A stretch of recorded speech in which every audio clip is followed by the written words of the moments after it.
Perjuangan Faizah Soraya, ibu di Medan yang tewas dibunuh anak kandungnya sendiri diungkap oleh keluarga.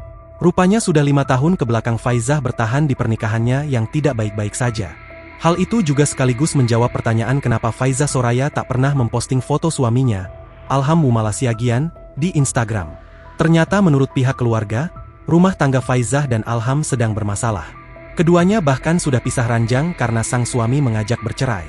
Terbukti saat kejadian, Faizah tidur bersama 2 anaknya di lantai 1. Sementara Alham tidur di kamar lantai 2 seorang diri. Rupanya menurut keluarga, Alham sudah tidak tinggal di rumah itu sejak ketahuan selingkuh dan meminta cerai. Namun entah kenapa pada hari itu Alham ada di rumah tersebut.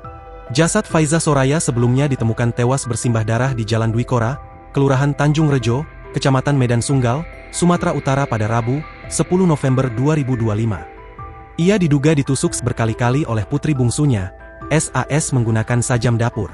Sementara itu, menurut akun Instagram Pak De Brewok 2122 yang mengaku sebagai keluarga dari korban, Faizah dan Alham sudah pisah ranjang. Pihak keluarga pun tak percaya SAS yang tega menghabisi nyawa ibu kandungnya sendiri. Sebab, SAS selama ini sangat dekat dengan ibunya. Keluarga malah mencurigai Alham, sebab ia sudah tidak tinggal di rumah tersebut. Apalagi sang suami juga ketahuan selingkuh dan sudah meminta cerai.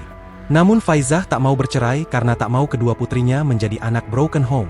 Dan yang buat kami gak percaya adalah sebelum kejadian si jantan ini selingkuh dan udah minta cerai tapi si istri gak mau dan udah pisah ranjang dan entah kenapa bisa balik lagi ke rumah itu. Tulis akun Pak De Brewok 2122. Pihak keluarga pun meminta penyidik untuk bisa menyelidiki dugaan adanya keterlibatan Alham.